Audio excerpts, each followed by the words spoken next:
Namaskar. Hello and welcome to 𝗣𝗚𝘅 channel. I'm your host Sree Iyer. Apologies for the slight delay.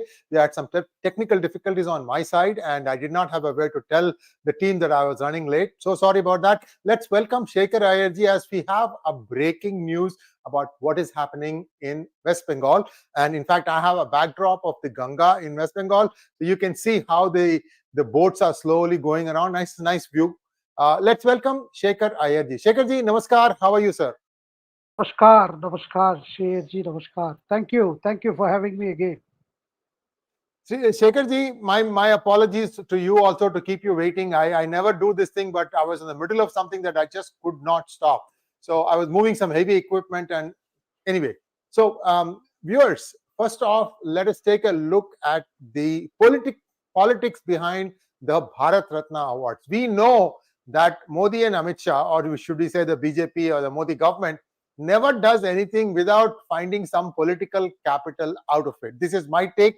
I know that PVN and Charan Singh are deserving. However, people's memory is not as kind. People are not so kind to their legacy as I was or I am. So Shekhar ji, take it away. What is the politics behind all this, sir? Sir, thank you. I think I would begin with a developing situation, which is farmers' unions are again gathering to march towards Delhi. Again, Samyukta Kisan Union is organizing the farmers' groups, those very groups that had protested in 2021. They had blocked the Delhi borders. The same groups are getting ready for marching, so internet is being disconnected on the Haryana side in some parts because there is a heavy mobilization going on. Central government has invited the farmers groups for talks, and among the main demands include a statutory or a legal guarantee to the minimum support price. Uh, Ironically, it is happening just after, rather, maybe in the wake of the farmers' agitation, probably the Bharat Ratna had assumed a new meaning. But it is a situation which is seen by security authorities as alarming because there was another group which was operating from Greater Noida and trying to march into Delhi, that they were stopped. That was on Friday, creating a lot of chaos. And their demands are for more compensation for lands already acquired in Greater Noida and Noida areas. That's being organized by different group. But this group, which is coming, the Samyukta Kisan Union, coming from Punjab and Haryana, one can see definitely some political backers are at a time when everything looks, hunky dory for the Prime Minister Modi and the BJP.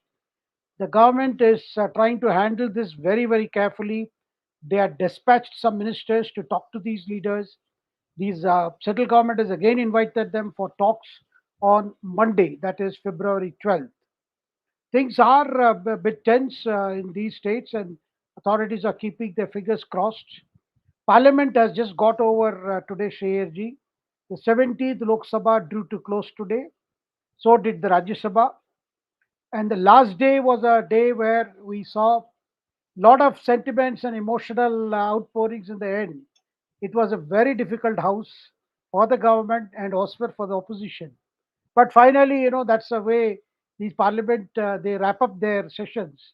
That we did a lot of work, productivity went up. In Rajya Sabha, it was more 100+% in terms of productivity, and in Lok Sabha it crossed 90. Productivity means in terms of legislation. Several new legislations came.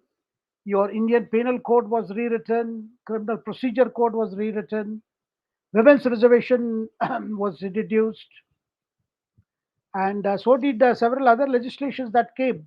Data security bill, data management bill rather, that was also enacted.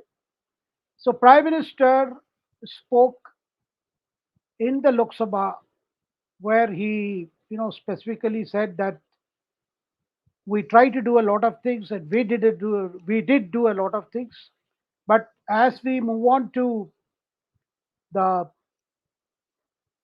the next Lok Sabha, which he is very confident that he is going to get a third mandate, he specifically talked about what are the plans he has in mind.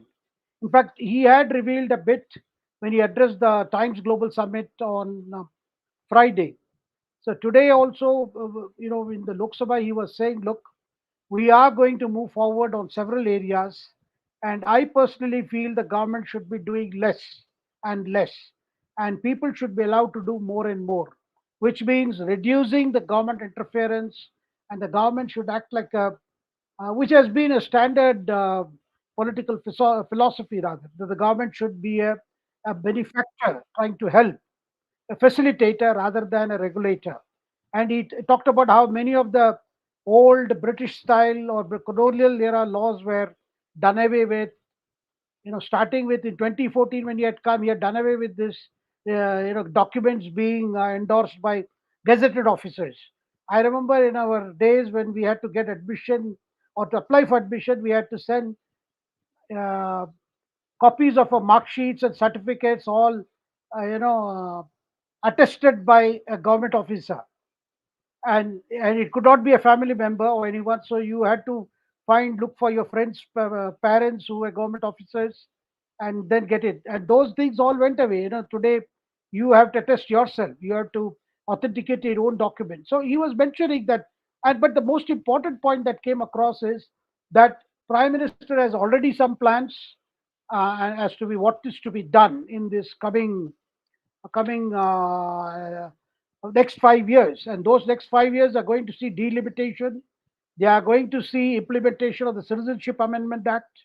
It is going to see women's reservation coming into effect. Perhaps people are expecting it will be in force by the time the next Lok Sabha elections are ahead. But as we have discussed here, the plans are afoot that all assembly elections taking place after 2026 or even starting in 2026 could have these provisions providing for women's reservation.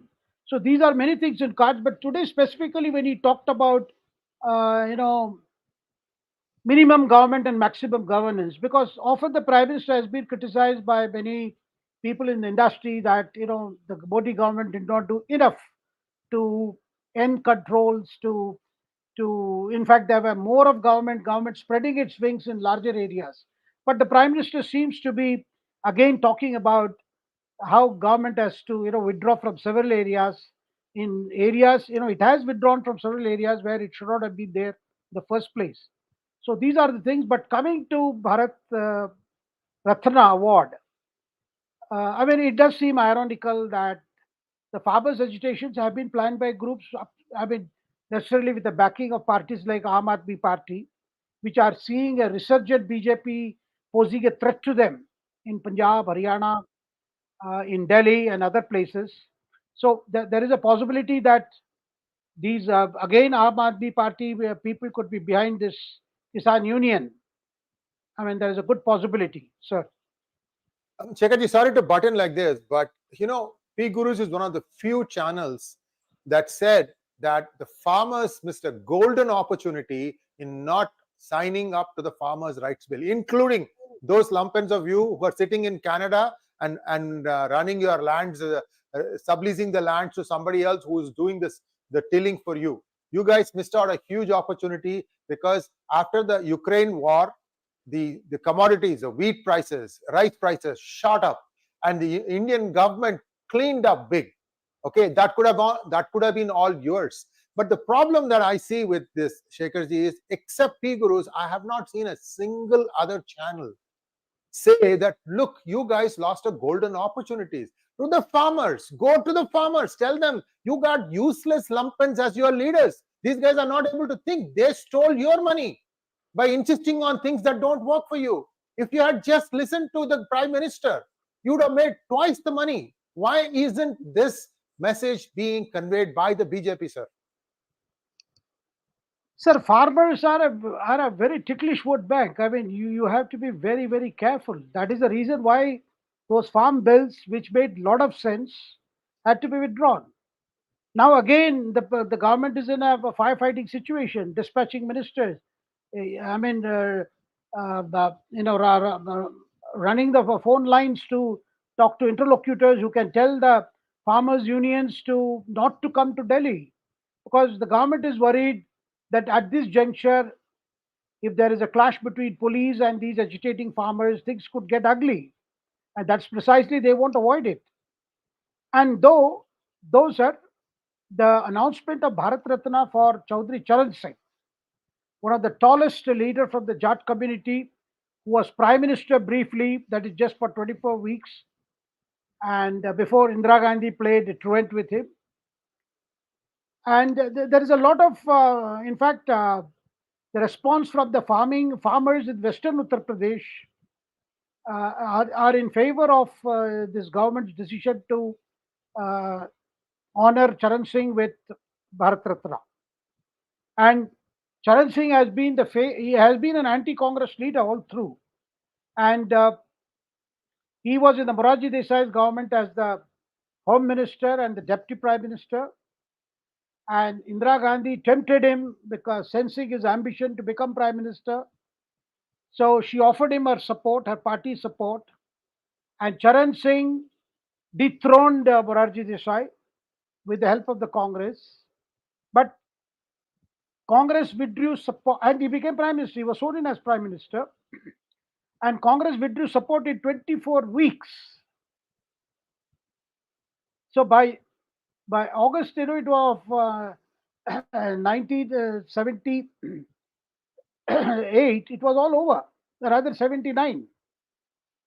And at that time, Indira Gandhi, that is what Charan Singh said later, that she was blackmailing him into withdrawing the cases registered by the Morarji Desai government on the emergency excesses committed by her and her government. And Charan Singh refused to withdraw those cases, so she withdrew the support. But the funny part was, Charan Singh continued as caretaker prime minister for the next 6 months because elections were held only, almost 6 months. Elections were held only in January of 1980. But for 24 weeks, he was prime minister, full-fledged prime minister, with support of the Congress. But then his role in terms for as a Kulak leader, he had, and as a revenue minister in the govt government in Uttar Pradesh, he had done a lot of reforms in the sense land sealing laws were land reform laws came into being. So by giving an award to Chaudhry Charan Singh, the BJP seems to be sending a message to the farming community, particularly in a community that is dominated by Jats. And incidentally, just as award of Bharat Ratna to Karpuri Thakur saw Nitish Kumar, praising the Prime Minister, and next thing was he was already on the NDA side. Similarly, Jayant Chaudhary, the grandson of Chaudhry Charan Singh, and till now he was an ally of the Congress. He was part of the opposition INDI alliance, and he made it very clear that we are very happy. हमारा दिल जीत लिया है, and that is why I cannot resist the offer to join the NDA. And sir, look at the Congress, I would say stupidity, because last night, that is on Friday night, Jayant Chaudhary wrote a letter to Rajya Sabha chairman, that is Vice President 𝗏𝗏𝗃𝗏, saying that he wanted to mention it in the Rajya Sabha on Saturday morning to express joy of the community, of his party and others, of the people, the farming community, on Chaudhry Charan Singh getting Bharat Ratna. Now Jagdeep Dhangkad allowed him, and moment he started speaking, your Kharge, Mallikarjun Kharge, being the leader of the opposition, stood up and objected, saying, on what rules have we allowed Jayant Chaudhary to speak on this? What a foolish thing. And Jairam Ramesh added fuel to the fire by making some remarks, which the chair took it as an affront to the memory of Charan Singh, also to the farmers and to the farming community, because Kharge began by saying, we salute, he even gestured, we salute all the Bharat Ratna awardees. The problem is they are very upset that Narasimha Rao's name came. And Charan Singh, and fact that the talks were already going on with Jayant Chaudhary shifting from INDI alliance to NDA, because the seats have been already almost finalized. So Kharge got up to oppose Jayant Chaudhary. And with Jairam giving some running commentary in the house saying that This is all done because you are getting vote NDA. Is Bharat Ratna being used and some other things? Jagdeep Dhankad, who is also has, who has known, who has worked with Charan Singh, he took a very strong objection and said, "You are insulting the memory. You do not know Charan Singh was an impeccable, a person of impeccable integrity who served the cause of the farmers, and farmers owe a lot to him. They see him as an icon." I mean, reminding the Congress by making fun of Bharat Ratna to Charan Singh and opposing his grandson uh, Jain Chaudhary from making a mention. You are unnecessarily, spoiling the. I mean, whatever is left of the Congress. Why is Congress doing this? And it was a bit surprising because Bharat Ratna. Because the big question is, sir, does Bharat Ratna actually influence the voters a lot? I mean, that's a question to be asked.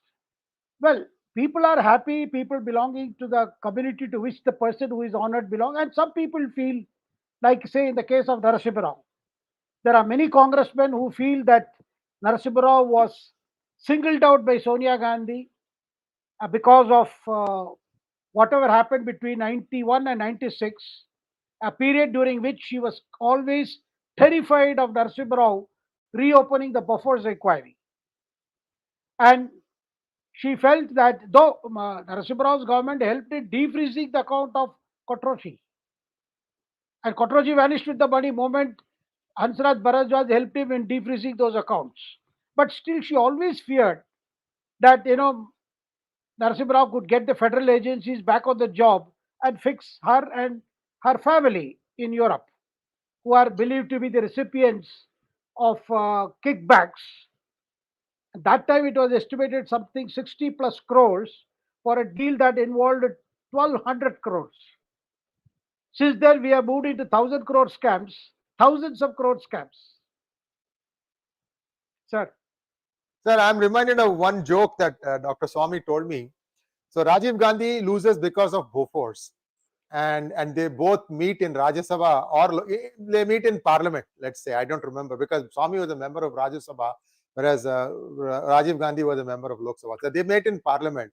This is after, and this guy's VP Singh has formed the government. Dhakka diya, kuch bhi diya. Somehow he became the prime minister. Then he joked to Rajiv, "She got the loot and you got the boot."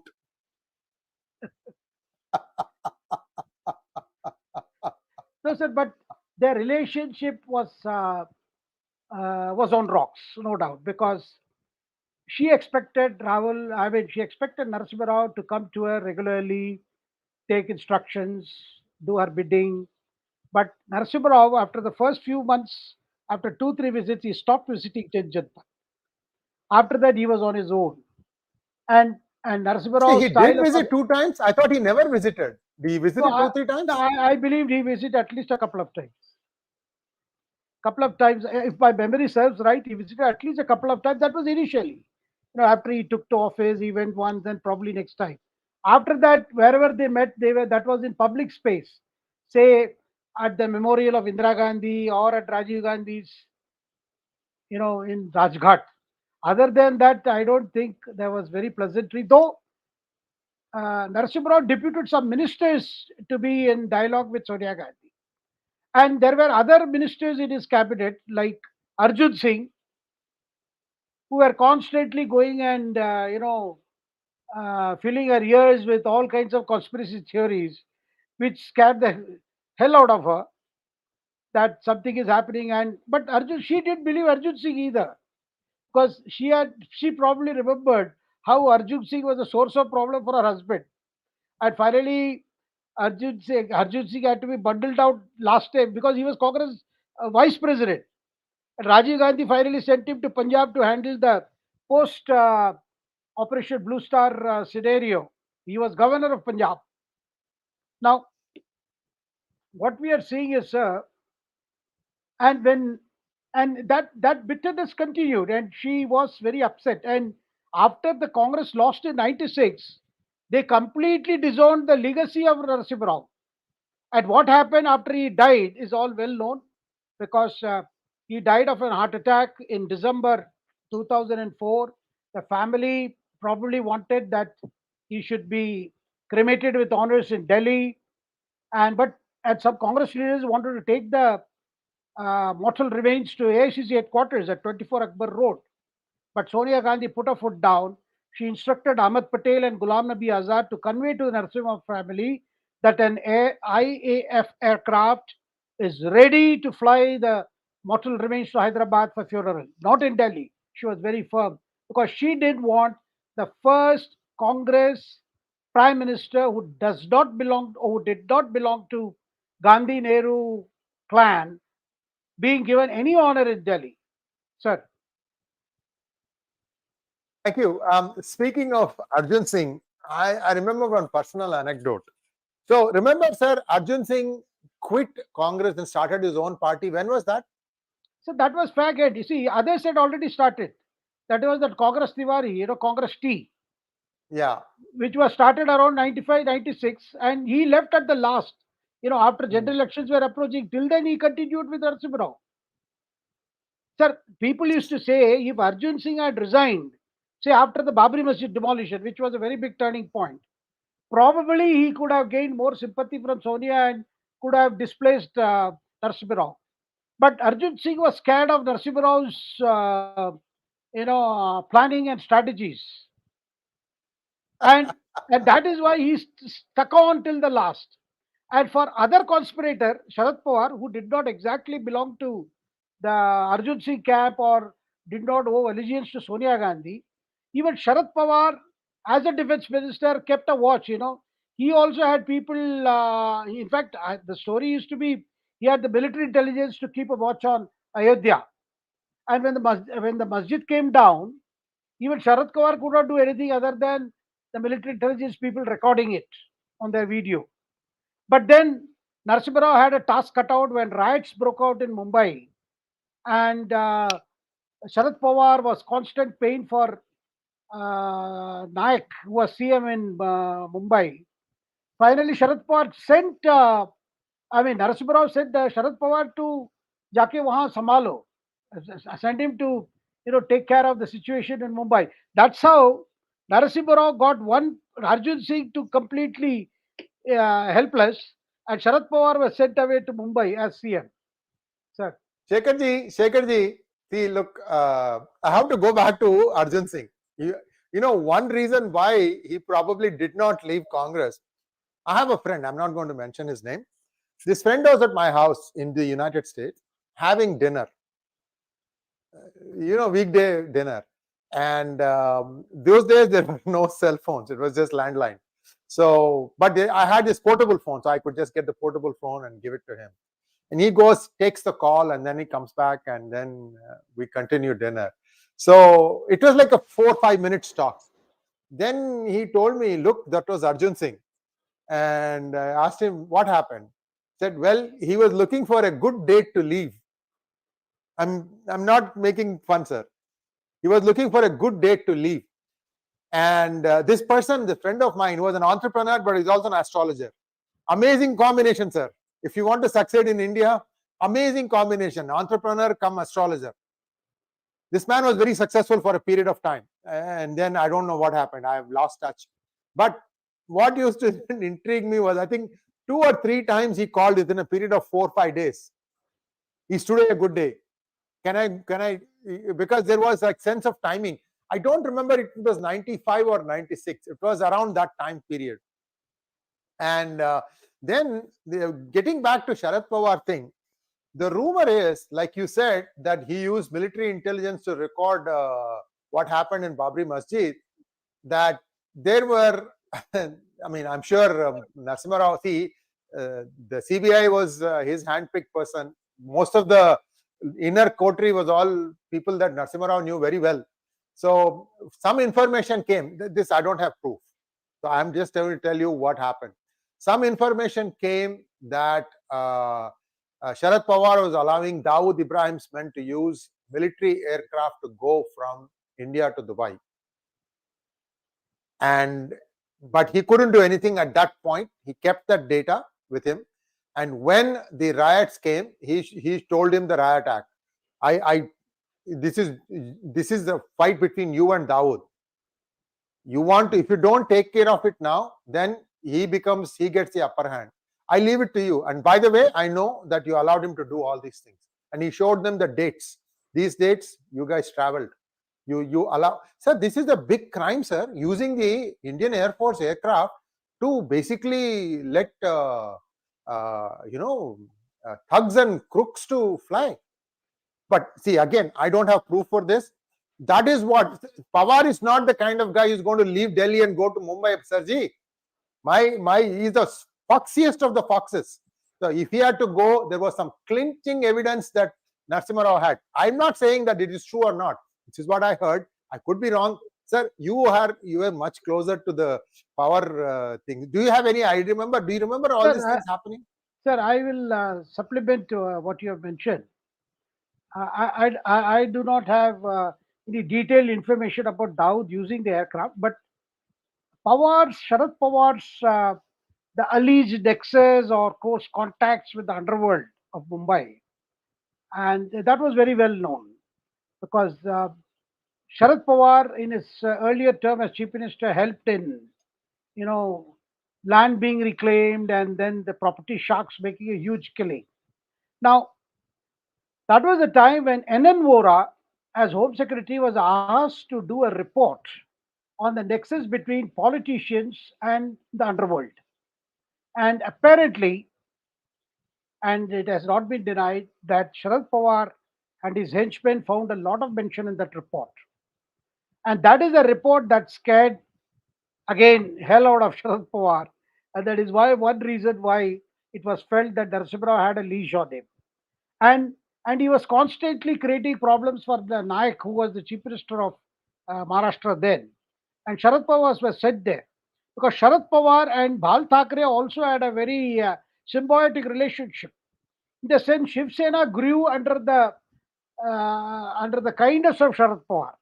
Because Sharad Pawar used the threat posed by Bal Thackeray Shiv Sena particularly to non-Maharashtrians in Maharashtra, and used that to get their support for the Congress.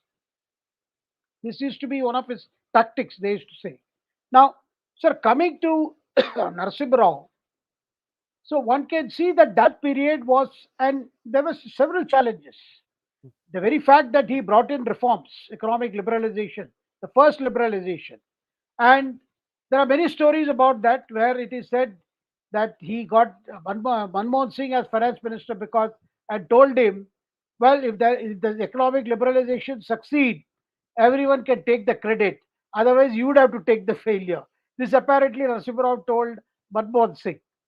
Now, but the fact remains, it required the political will and courage that perhaps only Narasimha Rao had. Because when he took office, the balance of payments position, the foreign exchange reserves were not in great shape. And there was constant pressure also from international monetary agencies that India must go in for reforms, must go in for liberalization. And that's how the old industrial policy of 1955 was rewritten. And Narasimha Rao, sir, never believed in openly taking a credit for anything till it actually appeared to be successful. He would always let some of the big ticket changes to be announced by his ministers of state. And that's how the industrial policy resolution was also laid in parliament by his minister of state for industry. Rather than Korean, right? Himself, Korean or Cherian, something like that. Yeah, so Joseph. That is, yes. So that is how, he never took, he allowed things in a very careful manner. But the big thing was, he did not allow the courtiers of Sonia Gandhi or the 10 Janpaths to have any influence. And they all had to, look up to Narasimha Rao with a lot of fear because they never knew what was going on in his mind. And his silence spoke volumes. Volumes are eloquence, I must say. And they were always scared. And Indira Gandhi waited for 96 to happen.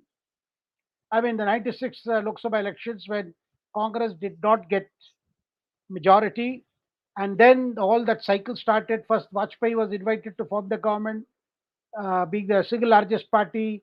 That day was 13 days. And BJP was untouchable for other parties. Secularism was the official religion of political parties, which is a complete contrast to what we are seeing today. And after 13 days, Vajpayee ji resigned, and then all these parties got together, and Devagowda, of all persons, became the prime minister. And that went for 1 year. Then Sitaram, he had problems with Sitaram Kesari, because Sitaram Kesari feared that Devagowda would foist a murder case, because a doctor was killed. A doctor was known to Sitaram Kesari, was killed, and his body parts were thrown in different areas. His wife then wrote a letter to Devagowda seeking an investigation into her husband's death. He was a government doctor who used to frequent Kesari's house, and perhaps was involved in some kind of helping Kesari in collecting finances, possibly, because Sitaram Kesari was the treasurer. And this lady, Dr. Tomar's wife, who approached Devagowda, thanks to help rendered by Rajesh Pilot. Rajesh Pilot, who had challenged the Sitaram Kesari's election as Congress president. And Sitaram Kesari, and since Devagowda asked CBI to do a preliminary inquiry, Sitaram Kesari thought that one day Devagowda would get me arrested for this case. Because apparently, that's what the story goes is, it seems some money had been collected from somewhere, and that had to be collected by this Dr. Tomar, and had to be handed over to Sitaram Kesari. Apparently, the money got lost in the way. So Sitaram Kesari got some of his young boys to, use some physical pressure to see that he coughs up about what happened to that money. Now, that physical pressure became a bit too much, and it seemed Dr. Tomar died. And apparently, they say that death happened in the residence of Sitaram Kesari, one doesn't know. And then later, his body vanished, and his torso was found in one place, his head was found in some other place. That became, and which Rajesh Pilot got hold of that case. It was an old case, but he got hold of it. He helped him write letters, and Devagowda told me, look, I only received a complaint from Rajesh Pilot. I only asked CBI to do to find out what is the truth in this.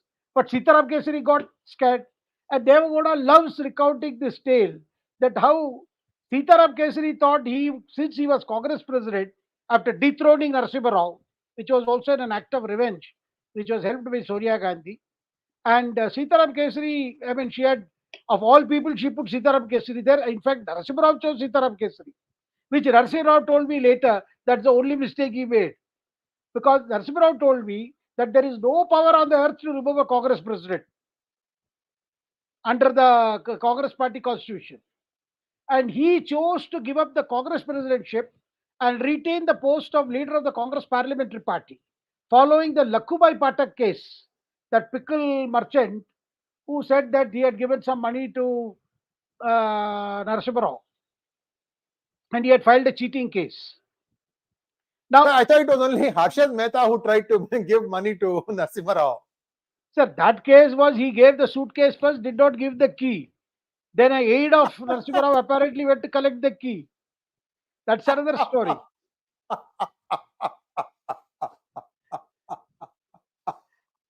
Please go ahead, sir. So, but those events of that period, sir, you tell us about how. But then, sir, Congress, all said and done, Narasimha Rao was indeed a very, very practical leader who was who had a lot of, I would say, intellectual heft in him, and who presided over a period that saw most difficult times for the Congress as well as for the country. And at the end of it all, one can see how Sonia was so upset with Narasimha Rao. I mean, if at all she was scared of anybody, I don't think she was scared of even Prime Minister Modi as she was scared of Narasimha Rao, despite National Herald and other cases. Sir. Shekhar, just 1 second. Viewers, you are not doing your little bit of responsibility thing, which is to like this video. I'm going to tell you one more big story now. And in order to get that story, you need to like this video. We are only 1 in 2. That is, we have about 1,400 people watching and only 500 odd likes. Please help us get to, a bigger mark, because there's a new question that I'm going to ask Shekhar-ji, because Shekhar-ji had the ringside seat there. It's the questions I ask, the questions that you want answers for, that brings the best out of Shekhar Iyer-ji. Shekhar-ji, okay, so let us set the table. 1996 elections are coming, and the reforms are, beginning to take place, but the immediate wealth is not apparent to the country. Arjun Singh is out. Sharad Pawar is licking his wounds back in Maharashtra, and Narasimha Rao had a complete, he had some peace of mind. Of course, he also had to take back Mr. Chidambaram, having fired him in 1992. By the way, they say that he resigned on moral ground. No. It was one of the fastest acceptances of resignation letters ever known to man. Resigning on moral grounds, Narasimha Rao immediately took it. So he had no recourse. He thought Narasimha Rao said, don't go, and all that. Because Hegde had played the same trick and got re-elected as Chief Minister of Karnataka. Times are similar. But 1996, sometime around that, walk us through what happened in the Jain diaries, sir. Sir, Narasimha Rao never forgave 𝗖𝗂𝘅 for that Babri episode. He felt that he was betrayed by the BJP leaders who had assured him that they would ensure that there would be no violence. When finally they gathered at Ayodhya for that Karseva. And Kalyan Singh was Chief Minister of Uttar Pradesh. He had given an assurance to the Supreme Court as Chief Minister of Uttar Pradesh that he would see that the law and order would be maintained. Now, the first reaction of Narasimha Rao to the demolition of Babri Masjid was that he said perfidy had taken place. He used this word perfidy. Saying that it was an ultimate case of betrayal of assurances given. And he never forgave Advani for that. That's a time when this Jain diary thing started happening, and it was Narasimha Rao with his pencil. Narasimha Rao used pencil more than pen. In the list of names who cases were to be registered, he included 𝗖𝗂𝘅 name. He also included Madhav Rao Scindia's name, because Madhav Rao Scindia was projected by an influential section of the media, and who were also close to Sonia Gandhi, constantly featuring him as the Prime Minister material. And Narasimha Rao remembered that. And Madhav Rao Scindia resigned again on a moral ground after a plane on a wet lease made a belly landing. And there was one more train accident also, for which Madhav Rao Scindia took personal responsibility and resigned. And Prime Minister Narasimha Rao as Prime Minister immediately accepted it. Sir, you mentioned about Chidambaram case. I remember very vividly. Fair growth. It was about a fair growth. It was found he and his wife Nalini had shares. And that time he was a Minister of State for Commerce. And Narasimha Rao, Chidambaram was ready with his letter offering to resign and face inquiry. And Chidambaram waited for a cabinet meeting to hand over that letter to Narasimha Rao. He handed over the letter, then asked Narasimha Rao whether he can release the letter. That is his offer to resign. And I remember very vividly, sir, that night, as soon as Chidambaram went to release the letter, Narasimha Rao got his cabinet secretary to call up, principal secretary rather, to call up Rashtrapati Bhavan.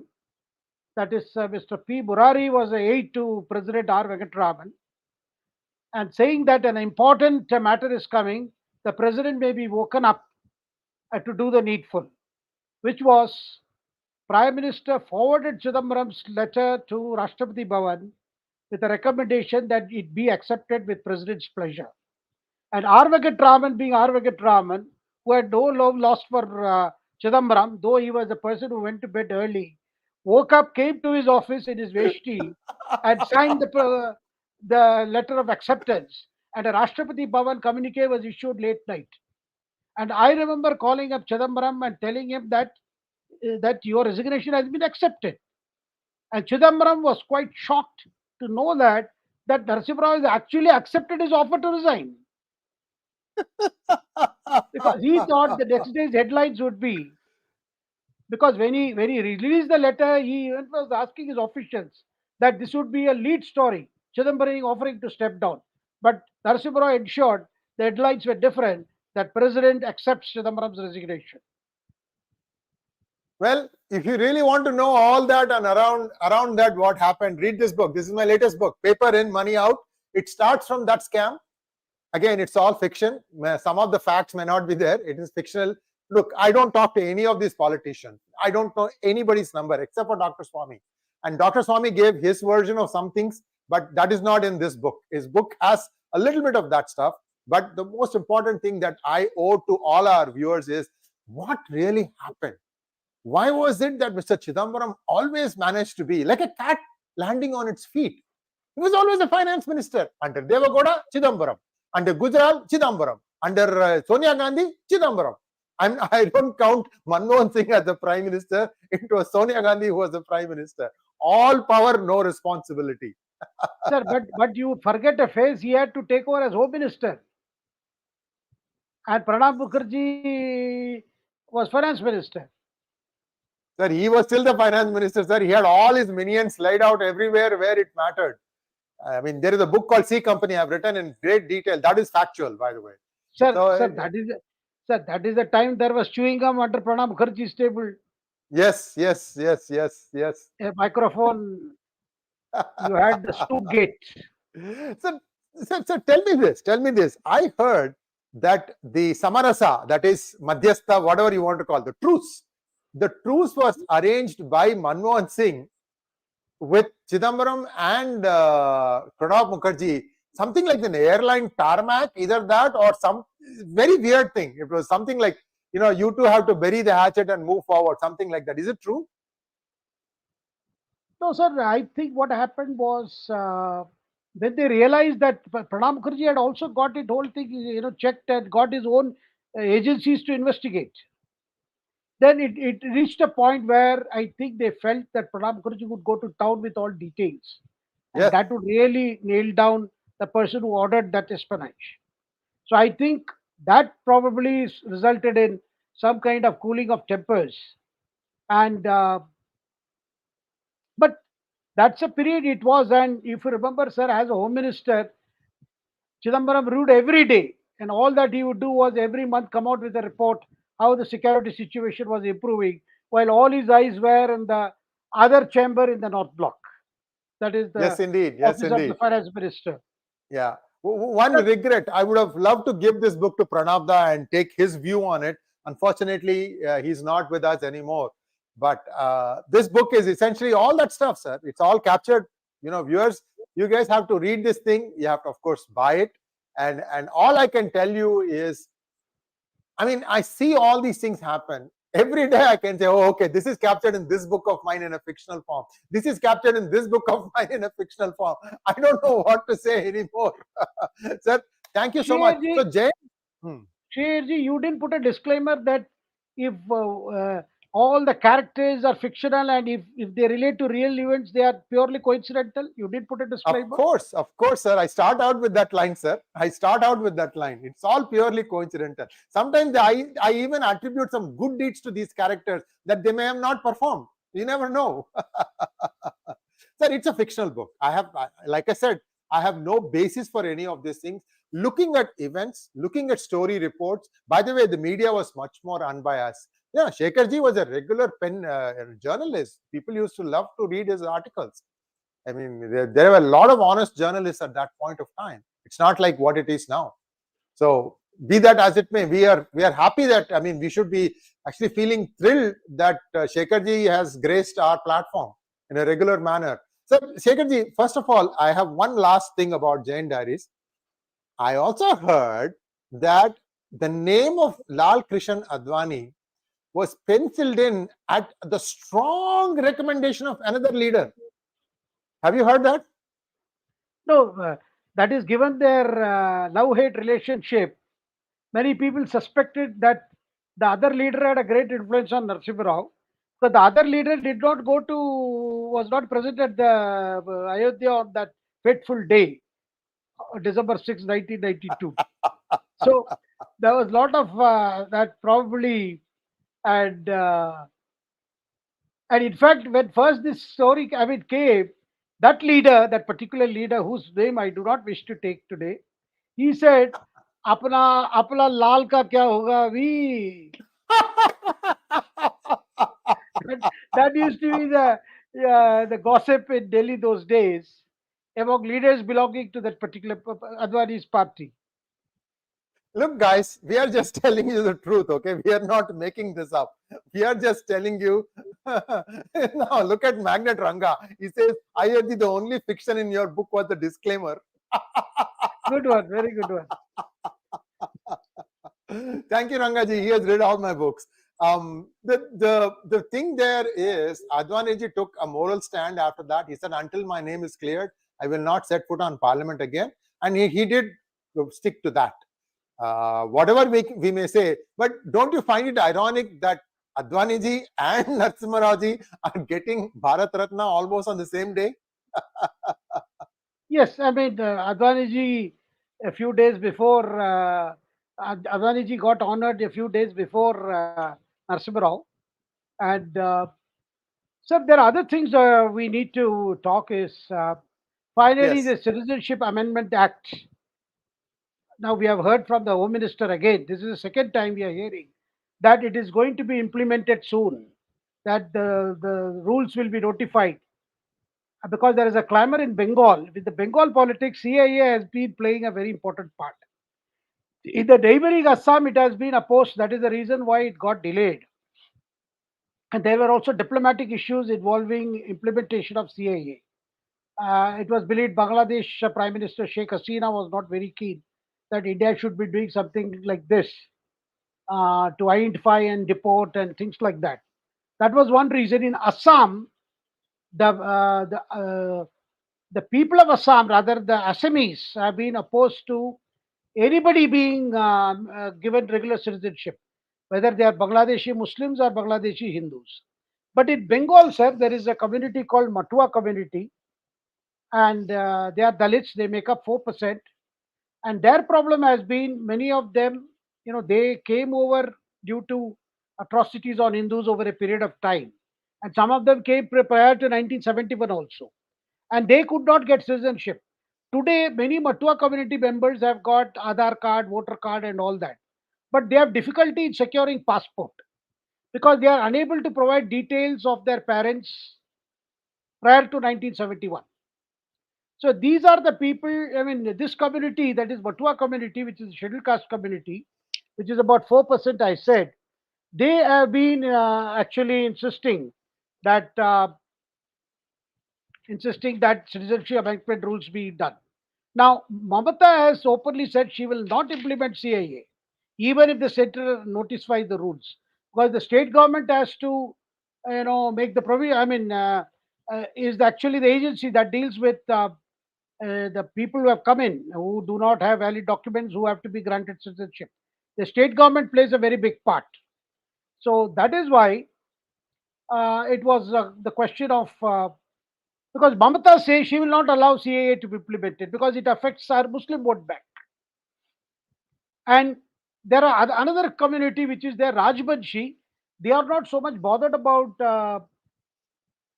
They are also considered to be part of the scheduled tribes, but they are North Bengal. They are not concerned about CIA, but definitely they want to be recognized as a separate community and to be given to begin with uh, a, a territorial council or a territorial developmental council in areas involving Kuchbehar, Alipurdar, and those areas.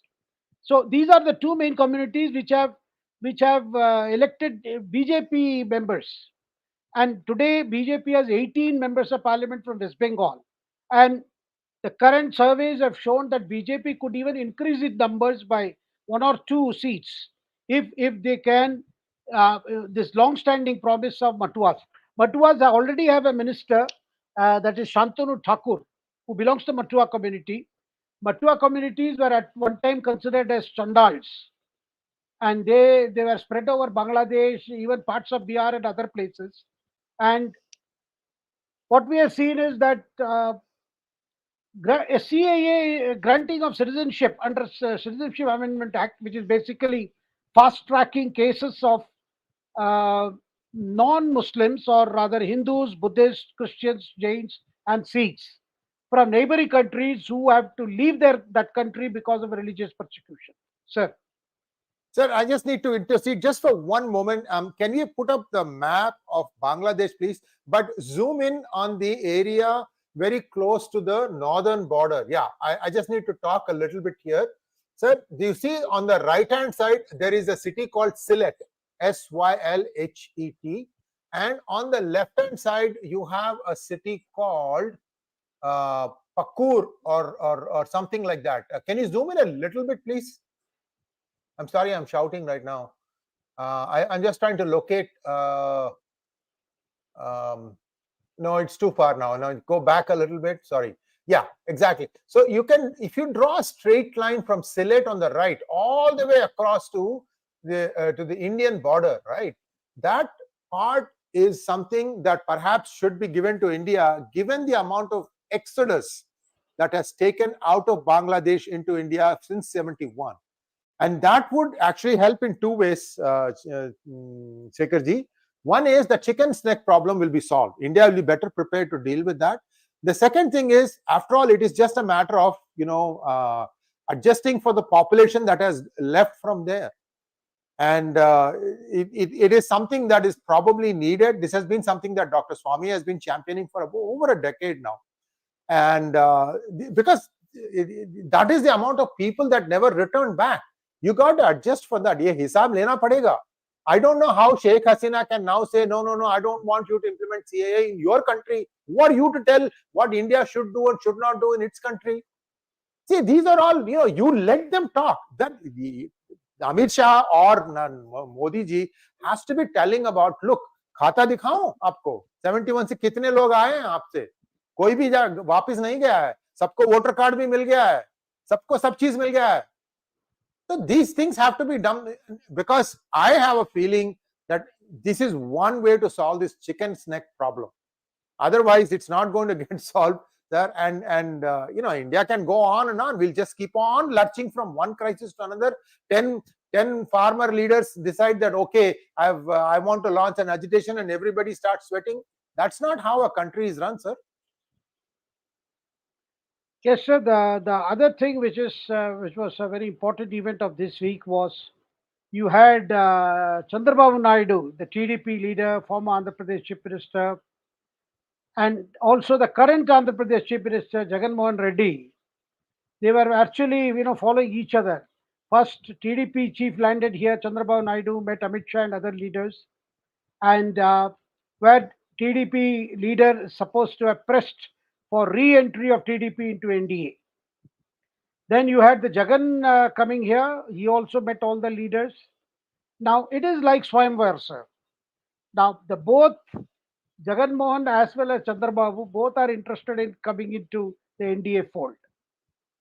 But at the same time, I think they found during the discussions with BJP leaders that BJP's condition was that they will have to part away with some good number of seats if they want admission into NDA. Jagan may not be interested in the NDA admission, but he wants that TDP should not join NDA because he says, I'm there. But he is having fresh problems because his own sister is heading the Congress party as the Andhra Pradesh president, and she is out to divide the base of Rajshekar Reddy's old party. And now the calculation is, rather, what is being seen is the minority votes which are with Jagan's party, with Sharmila taking over and she has been crisscrossing Andhra Pradesh. That minority votes may split between Jagan's party and his sister's party, that is Congress party, and that may give advantage to TDP, Pawan Kalyan's party, and BJP also, if BJP is there. But given the fact that BJP is asking for a good number of the 25 Lok Sabha seats from Andhra Pradesh, there is a possibility both Chandrababu Naidu and or Jagan's party could have some kind of an understanding where there could be friendly contest, quote unquote, where they will enable BJP to win the seats, 1 or 2 seats probably. There could be an unofficial understanding. This is what we are because they too are worried that if they go along with BJP, their minority votes may be affected. So, but BJP is interested in securing seats. So a lot of things are happening, sir. This is like a Swayamvar where ek Sir, phul do mali. Sir, BJP sometimes makes bad choices for its president, sir. This is not something that you should be doing it yourself, especially when the state if you are weak in a particular state, whatever is your membership, you should let them to give, elect their leader. What is wrong in that? Why is it BJP talks about democracy, but they also thrust their leadership down the throats of all these states? See, in my opinion, the way to tackle the conversion that is going on in Andhra Pradesh, you may not know some of the things. I lived in Hyderabad for better part of 20 plus years, and when I was young, and you don't know this kind of story that has happened. Rajshekhar Reddy's son-in-law, one of them was a Brahmin who got converted because his daughter insisted on marrying him. I don't know if it is Sharmila, if he had other daughters also, Shekharji. It is The Sharmila. problem, Sharmila, right? The problem was the guy gets converted, and then after that, when Rajshekhar Reddy was CM, you saw these 100-foot cutouts of this guy, and very unabashedly saying that, oh, I was a Brahmin, now I am Christian because I found Jesus. This was like day in and day out, and this was undivided Andhra Pradesh. I mean, Hindus are put up with a lot of crap, sir. I don't understand why they are not using somebody of the oratory skills of Swami Paripurnananda to, grow the party in Andhra Pradesh. It is high time, sir. This guy Jagannath Reddy says he is secular. He created a new job called village voluntary officer or volunteer officer. 15,000 rupees a month. Okay, thousands of jobs created. Something amazingly common about all these thousands of jobs? They all have been given to a member of one community. What is this person volunteering? I would like to know.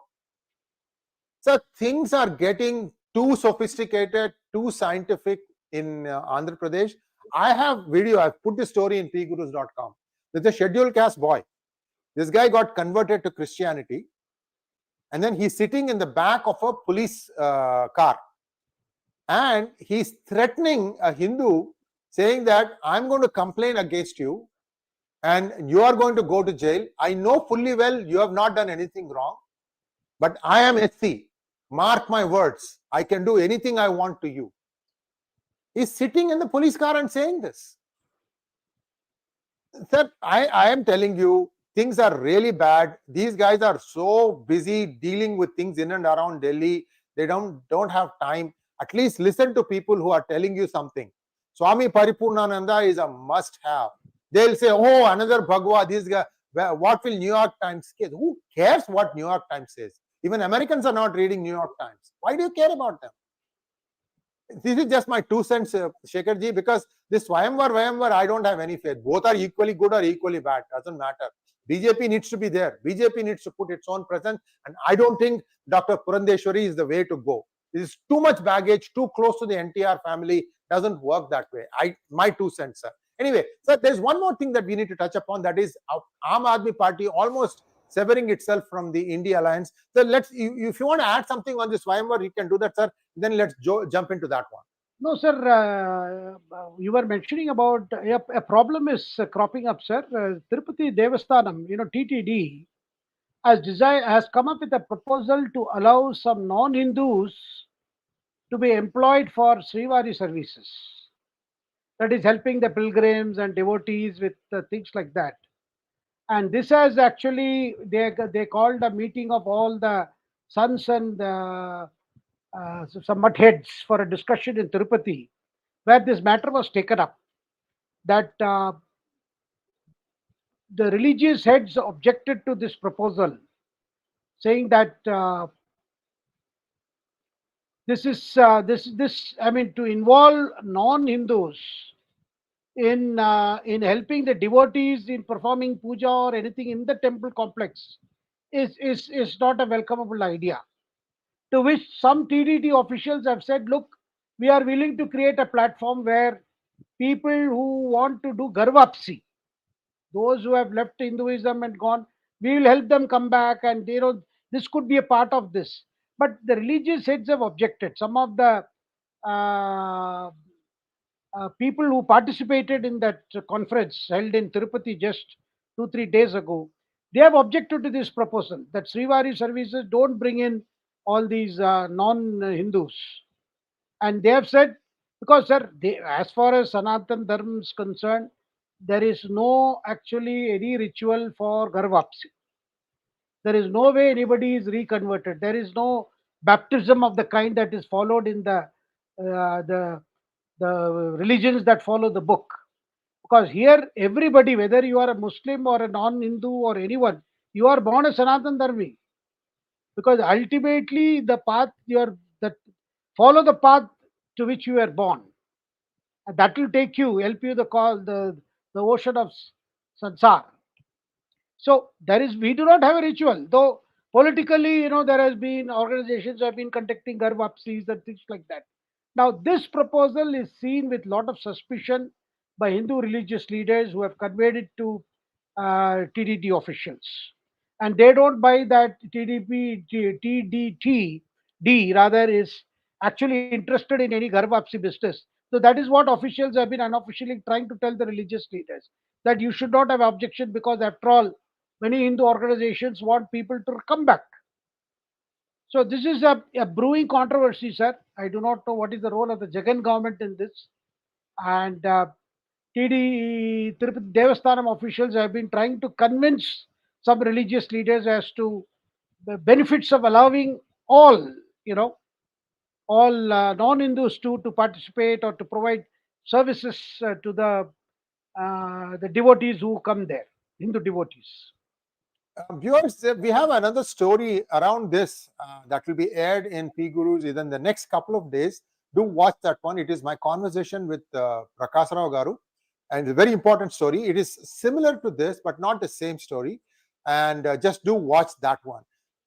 Sir, one of the things about this is that anybody who gets converted back, they want to feel included. They want to feel like, yes, we are now being felt as part of Sanatana Dharma.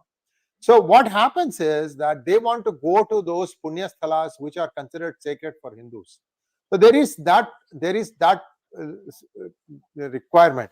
But today, sir, any non-Hindu, I mean, see, you can do 𝗼𝙬𝗖𝙦 unless you change your name and start wearing tilak and namam and things like that. You cannot be accepted as a Hindu. You could be having some other design. So these things, that there is still a process involved.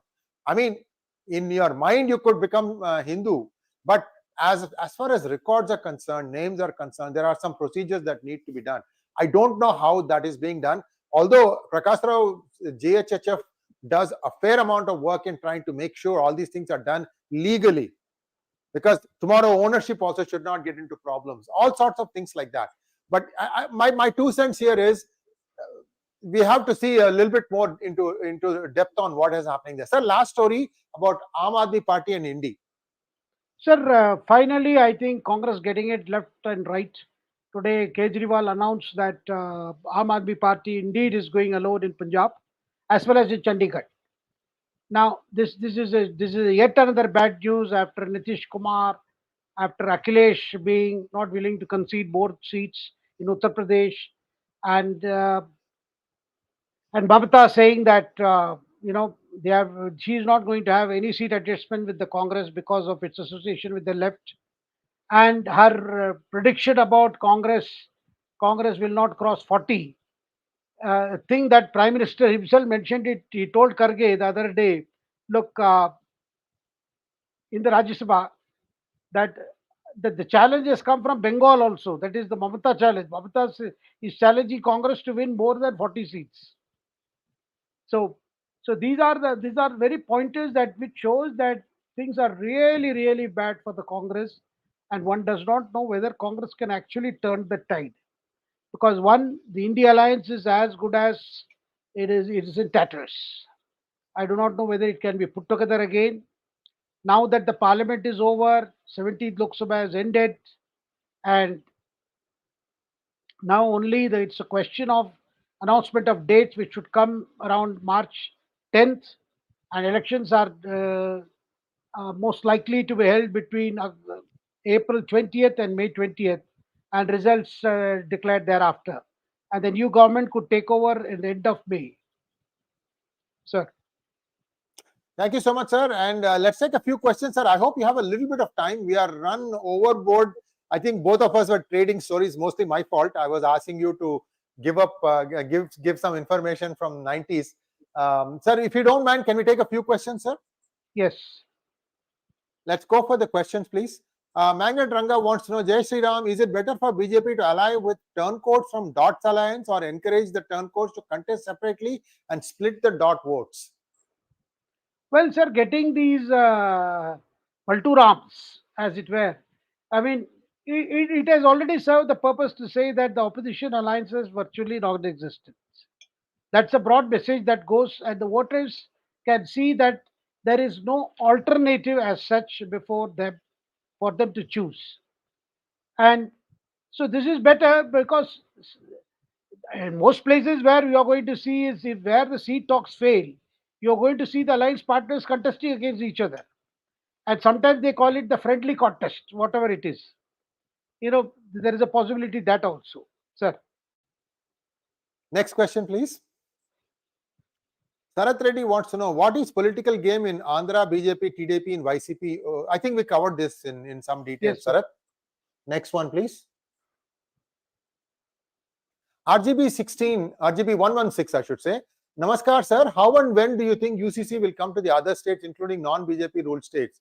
Also, will Modi government find a solution to illegal immigrants problem? Sir, I think on the question of illegal immigration, finally they may go ahead with this proposal to have a national register of citizens. Yes. Because CAA was supposed to be a precursor to National Register of Citizens. That is what has been demanded in Assam. They wanted this National Register of Citizens first, then before CAA is implemented. That is why CAA got stuck. Of course, the legal challenge to the CAA is also pending before the Supreme Court. So that is one. And as far as uh, this Uniform Civil Code, we have seen Uttarakhand pass a legislation, and it's a very interesting legislation, though the most of the criticism at UCC has been directed at the provisions for making live-in relationship rather very difficult, because you have to register live-in relationships in Uttarakhand, and you will have to, in case of separation also, you have to notify them. And if you have children born out of those live-in relationships, then you will have to also go through the process of paying maintenance, and other laws of the adoption would also apply in the case of live-in relationship. That has been taken up as a kind of criticism by some activists who say that there is a too much of government role into trying to regulate the relationships. But a lot of love jihad involves live-in relationships, sir. A lot of dokabaji is mostly cases involving live-in relationships, where women, particularly of very young age, I mean, when they are 16 or 17 or 18, by the time they are not very emotionally mature to understand what they are getting into, they are the ones who have faced, and some of the murders that have happened, of particularly Hindu girls married to non-Hindu boys. Some of them have even been victims of murder. The idea behind regulating the living relationship is there is some kind of not exactly a regulation, but some kind of fear, at least among the men who are entering into this kind of relationship, that they would be as obliged to meet some of their responsibilities as they would be if they were married couples. But this has come from criticism that there is too much of government role in trying to regulate the live-in relationships. Sir. Next one, please. Thank you, Gupta Bondada. Please provide the math for BJP to get 370 seats. We'll have a psephologist give you the numbers. Just give us a few more days. We have to work that out. Shekharji, would you like to take a shot at it? Well, what they are saying is that BJP retains all the seats it won in 2019. I mean, that is the way people are looking at it. And also, those 72 odd seats where they were runners up, that they win those seats also. I mean, that is how some psephologists have said this is the way they are looking at 370 seats. But I think it was a number that Modi uh, risked to put his name to it, so that it serves as a kind of a turbo drive for the BJP cadres. Well, the Prime Minister said 370 means it is 370. Because already the slogan is Up ki par, 400 par, Up ki bar, 400 par. So this is, I think, more of a kind of, I would say, a thrust to the campaign rather than a particular figure. Partha P wants to know, do you think Maharashtra state elections will be merged with the BMC elections? Any update on Dharavi redevelopment? Well, Parthaji, they may not be, municipal elections may not be merged with state elections, but the question is there any proposal, lurking where Maharashtra assembly elections are held with Lok Sabha elections? Because they are due only in November. But one does not know whether this is being entertained. Nobody has said anything on this. Leaders are not talking about it, but you do not know. One could be in for a surprise if they decide to advance the Maharashtra assembly elections to take place along with Lok Sabha elections. Because your Maharashtra, Haryana, Jharkhand, they all go after the Lok Sabha elections. That is in November of this year. Chitra wants to know, although PM advocates less government, the reason was he unable to do it because he needed discipline in thinking of people before he did so. Your thoughts? Well, sir, some of the systems needed to be changed. I mean, he has been talking right from beginning. He was talking of this minimum government, maximum governance. But subsequently, when new laws were brought in, they said there were more regulatory in nature than allowing people to decide. But then a system had to be put in place which involved transparency, which required compliance and things like that. But I think as he has made it today on his last address to the outgoing parliament, I think he is going to focus on this so that particularly the entrepreneurial energy is unleashed. It's particularly business which face a lot of regulations. Though a number of regulatory mechanism and regulatory requirements, compliance requirements have come down, but still there are areas where one does see a lot of red tape, despite effort at the top level to see that things are straightened out, and there is a more of a single window clearance for projects that are of great benefit to the country. Rohit Akshay wants to know, the situation of Telangana seems to meet the same fate as Karnataka.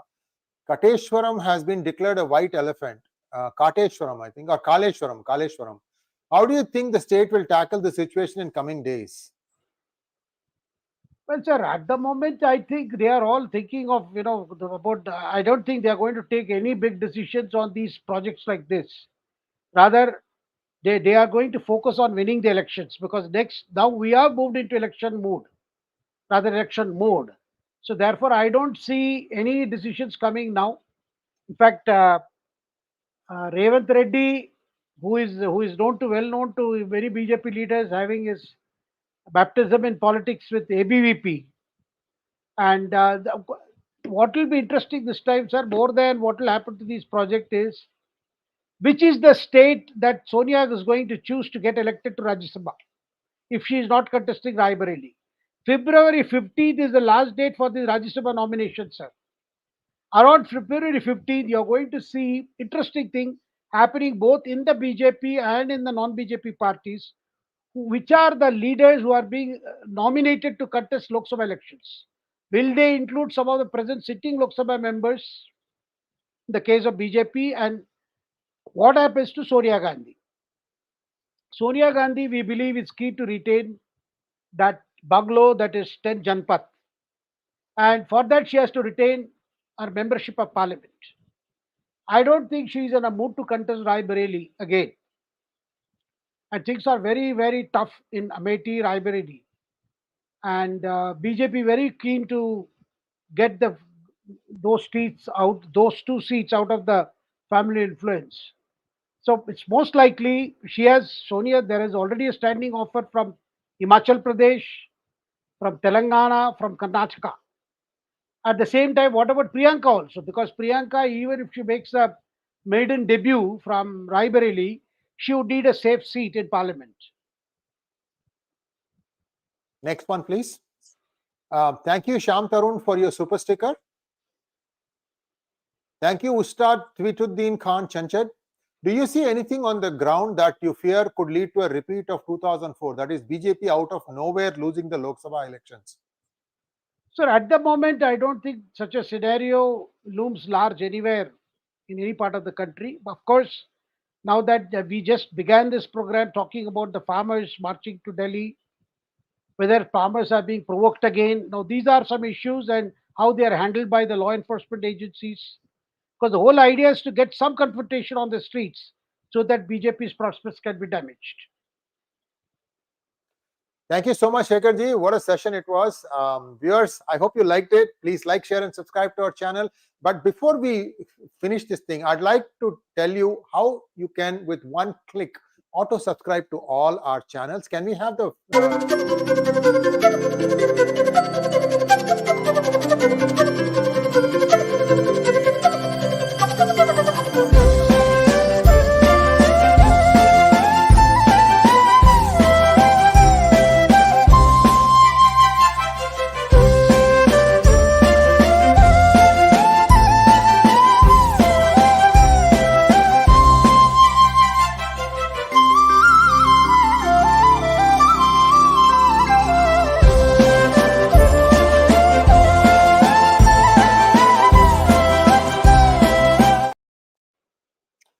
That's it. So simple.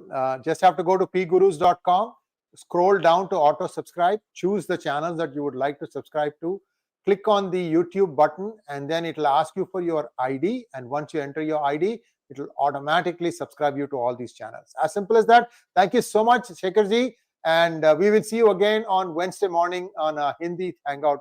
And who knows, 3 days is a long time in politics. Thank you so much, sir. Namaskar. Thank you. Thank you, sir.